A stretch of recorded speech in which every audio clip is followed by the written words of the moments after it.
যেই ছবিটি দেখতে পাচ্ছেন এটাকে আমি একটি A4 সাইজ অথবা 8 সাইজে এটাকে কম্পোজ করব। ধরুন আমি এখানে ডিফল্ট অবস্থায় যে সাইজগুলো দেওয়া আছে এখানে 8 একটি সাইজ দেওয়া আছে, সরি A4 সাইজের একটি সাইজ দেওয়া আছে 8.5 ইঞ্চি ইন্টু 11 ইঞ্চি, রেজুলেশন 300। আচ্ছা, এই সাইজের উপরে আমি এই ছবিটাকে ক্রপ করতে চাচ্ছি, এই সাইজের উপরে। এখন যে অংশটুকু মার্কিং হয়েছে এটুকুও নিতে পারি, অথবা আমি এটাকে কাস্টমাইজ করে আমার প্রয়োজনের অংশটুকুও নিতে পারি। আমি এই অংশটুকু ক্রপ করে নিলাম। এখন ছবিটাকে আমাকে অবশ্যই সেভ করতে হবে। এবং অনেক ক্ষেত্রে আমরা দেখতে পাই, যেমন অনলাইনে যখন ছবিগুলোকে সাবমিট করতে হয় কোনো একটি অ্যাপ্লিকেশনে যখন আমরা ছবিগুলো সাবমিট করি, আমি আপনাদের কান্ট্রির কথা বলতে পারবো না, আমাদের কান্ট্রিতে যে গভর্নমেন্ট যে সাইটগুলো আছে বা অনেক প্রাইভেট সেক্টর আছে যেখানে অনলাইনে সাবমিট করতে হয় অনেক ধরনের ইমেজ বা সিবি বা জব অ্যাপ্লিকেশন বা অ্যাডমিশন অ্যাপ্লিকেশন হতে পারে। ওখানে নির্দিষ্ট একটা অথরাইজ একটা সাইজ দিয়ে দেয় যে এখানে সর্বোচ্চ আপনি 100 কিলোবাইটের ছবি আপলোড করতে পারবেন, হ্যাঁ, অথবা সর্বোচ্চ 50 কবি বা 10 কবি বুঝা হ্যাঁ আমার নাকি। হ্যাঁ 1 মেগাবাইটের একটি ছবি আপলোড করতে পারবেন। এখন এই ছবিটাকে আমি আপলোড করতে চাচ্ছি, ছবিটাকে প্রথমে এখানে কাজ করার পরে আমাকে ছবিটাকে সেভ করতে হবে। ধরুন আমি ছবিটাকে সেভ করতে চাচ্ছি, আমি সেভ করে নিচ্ছি ছবিটাকে। এটা আমার কম্পিউটারের যে ড্রাইভে ছিল, আমি ওখানে নয়, একটু ভিন্ন জায়গায় আমি এটাকে সেভ করব। ডেস্কটপে গেলাম, যাওয়ার পর এটাকে জেপিইজি দিয়ে সেভ করলে ভালো হয় সবচাইতে, অথবা পিএনজি আপনি দিতে পারেন। জেপিইজি দেওয়ার পর জিপিজি। এটাতে দিলাম আমি 1 2 3 4 5 6 7 8 9। আচ্ছা, এই কয়টা ডিজিট দিয়ে এটাকে আমি সেভ করে দিলাম। দেখুন এইখানে যে বিষয়টা, এখন যে উইন্ডোটা চলে আসছে, জেপিজি অপশনের যে উইন্ডোটা আমরা দেখতে পাচ্ছি, ইমেজ অপশনের মধ্যে আমার কিন্তু এইখানে স্মল ফাইল আপনারা দেখতে পাচ্ছেন। এইখানে সাইজটা কিন্তু দেওয়া আছে আমার একদম লার্জে, সাইজটা কিন্তু আমার ম্যাক্সিমাম দেওয়া আছে, আপনারা দেখতে পাচ্ছেন একদম ম্যাক্সিমাম সাইজে এটাকে আমি সেভ করছি, একদম ম্যাক্সিমাম সাইজে। আচ্ছা, ম্যাক্সিমাম দেওয়া থাকলো, হিট ওকে। আচ্ছা, ওকে করার পর এখন চলুন একটু ডেস্কটপে যাই। এই ইমেজটিকে আমি সেভ করেছি, আপনারা দেখতে পাচ্ছেন 1 2 3 4 5 6 7 8 9, এটাকে সেভ করেছি। এটা কত সাইজে সেভ হয়েছে একটু দেখে আসি। প্রপার্টিসে আসার পর আপনারা দেখতে পাচ্ছেন এই ছবিটাকে আমি সেভ করেছি। এটা সাইজ নিয়েছে, এটার আসলে মেমোরি স্পেস নিয়েছে 1.21 MB, 1.21 MB। আচ্ছা, এটা থাকলো, এটাকে আমি ক্লোজ করে দিলাম। এই নেমে বাদ দিয়ে আমি এই ছবিটাকে আবারও সেভ করছি, সেভ ইউর কম্পিউটার। এটাকে আমি সেভ করব জেপিজি ফাইলে আগেরটার মতোই। এটার নেম দিলাম আমি, ডান পাশ থেকে 9টাকে কেটে দিলাম, হিট সেভ। এইখানে সেম বক্সটি ওপেন হয়েছে। এইখান থেকে আমি এটার লার্জটিকে এবার একটু কমিয়ে দিলাম, মিডিয়াম। এখন দেখতে পাচ্ছেন এটা ম্যাক্সিমাম ছিল, এখন মিডিয়াম হয়ে গেল। আচ্ছা, মিডিয়ামে সেভ করি, হিডোকে সেভ করলাম। আসুন একটু ডেস্কটপে যাই। এই যে ইমেজটি সেভ হয়ে আছে এখানে, এটাতে কিন্তু 9 নেই, একটাতে 9 আছে আর একটাতে 9 নেই। চলুন আমরা যেটা পরে সেভ করেছি মিডিয়াম দিয়ে সেটা স্যার। এটাকে দেখি। দেখুন আমার এটা কিন্তু 535 কিলোবাইট হয়েছে।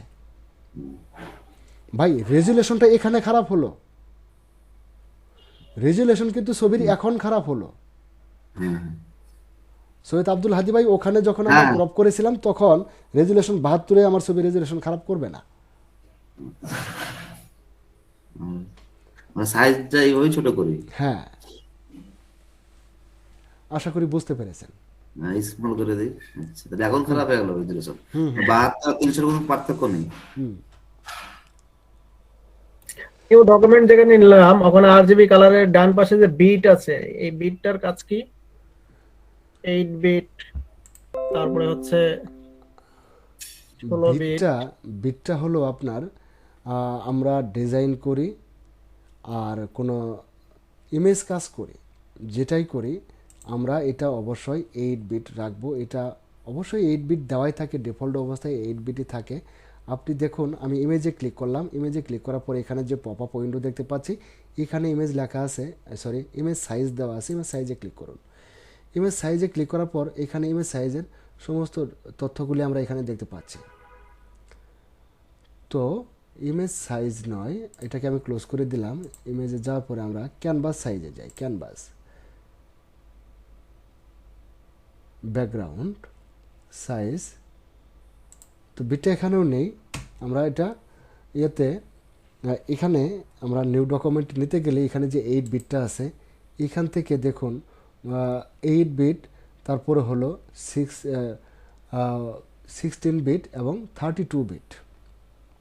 এই বিটগুলা হলো, আপনি এই বিটগুলা ব্যবহার করে যদি আপনি এখানে ম্যাক্সিমাম বিটটা ব্যবহার করেন, তাহলে বেশিরভাগ ফটোশপে এটা ওপেন হবে না। এই বিটগুলা আপনি এটাকে রিড করার জন্য, আপনার এই ফাইলটাকে রিড করার জন্য স্পেশালি খুব বেশি ডিভাইস আমাদের কাছে অ্যাভেলেবেল নেই, যার ফলে আমরা 8 বিটটা ব্যবহার করব।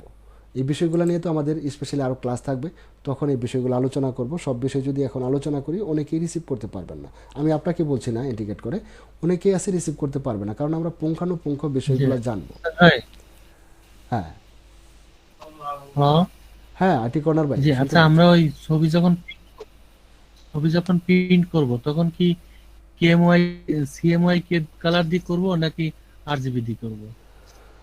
আমার, সব প্রিন্টের জন্য যখন কাজ।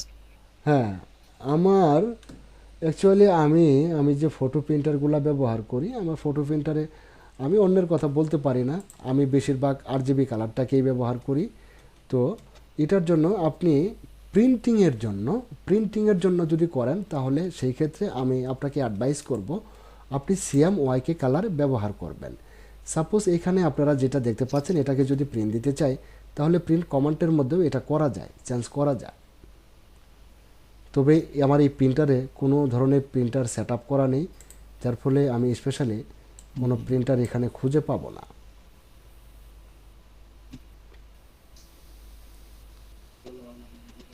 তবে যদি এখানে আমার কোনো প্রিন্টার সেট আপ করা থাকতো, বিষয়গুলো আমি এখনই আপনাদের দেখিয়ে দিতে পারতাম। এটা তৈরি করবেন যখন আপনি ডিজাইনটা করবেন, তখন আপনি এটাকে 8GB মোডে ডিজাইন করবেন। যদি আপনি প্রিন্ট করা প্রয়োজন মনে করেন, তখন প্রিন্ট কমান্ডের সময় আপনার কালারটাকে আপনি করে দিতে পারবেন।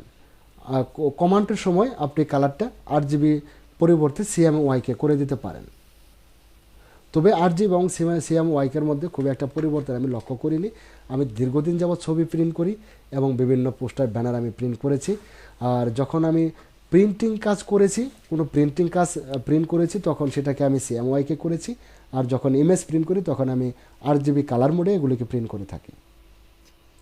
আর যখন যখন আমি কোনো টেক্সট, যখন আমি কোনো লেখা প্রিন্ট করি, সেই ক্ষেত্রে আমি সেটাকে গ্রে স্কেল কালারে প্রিন্ট করে থাকি। আচ্ছা, নিউ ডকুমেন্ট নিতে গেলে ওখানে যে আরেকটা আছে প্রোফাইল কালার।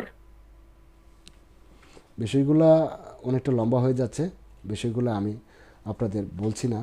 এখানে ব্যাকগ্রাউন্ড কালার আছে, এখানে কালার প্রোফাইল আছে।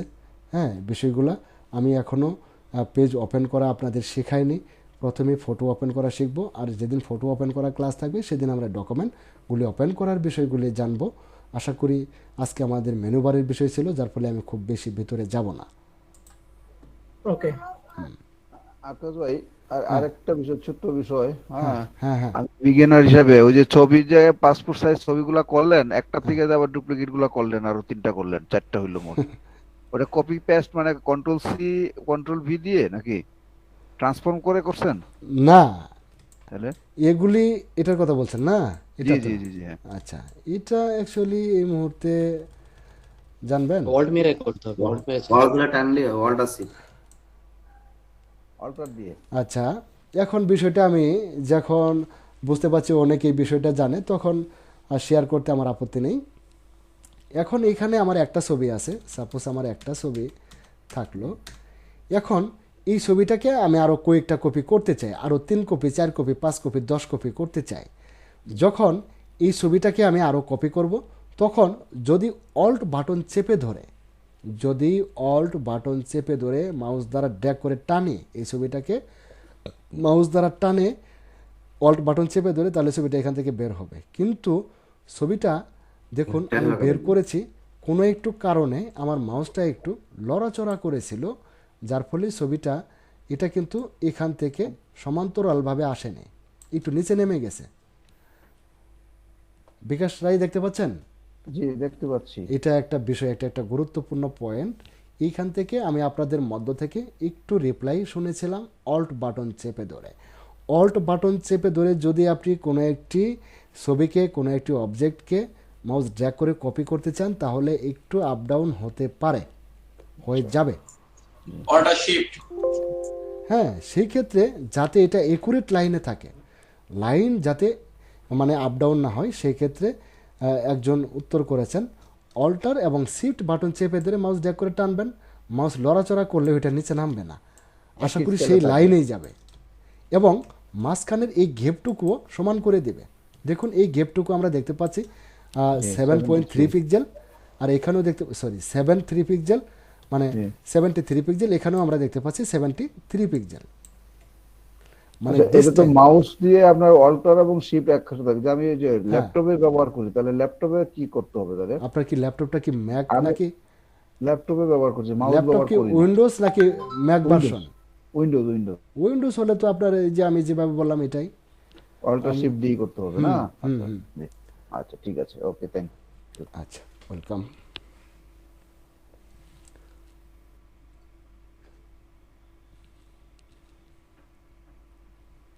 আচ্ছা, আমাদের আমাদের আমাদের সাদ্দাম ভাই কি খানা দানার কথা ভুলে গেছে আজকে? সাদ্দাম ভাই ক্যামেরা অন অফ করে রাখতে ভালো ভাই। দেখতেছি সাদ্দাম ভাই 2 হাতে টাকা জমাইতেছে। স্যার খানা দানা করতেছি না স্যার, আমি দেখতেছি ভাই, দেখতেছি আপনারা, দেখি আমরা 2 হাত দিয়ে খালি টাকা জমাইতেছেন দোকানে। স্যার আমি তো দোকানে স্যার ক্যামেরা অফ করে রাখতে ভালো ভাই। স্যার আমি স্যার আমি খুবই আমি আপনাকে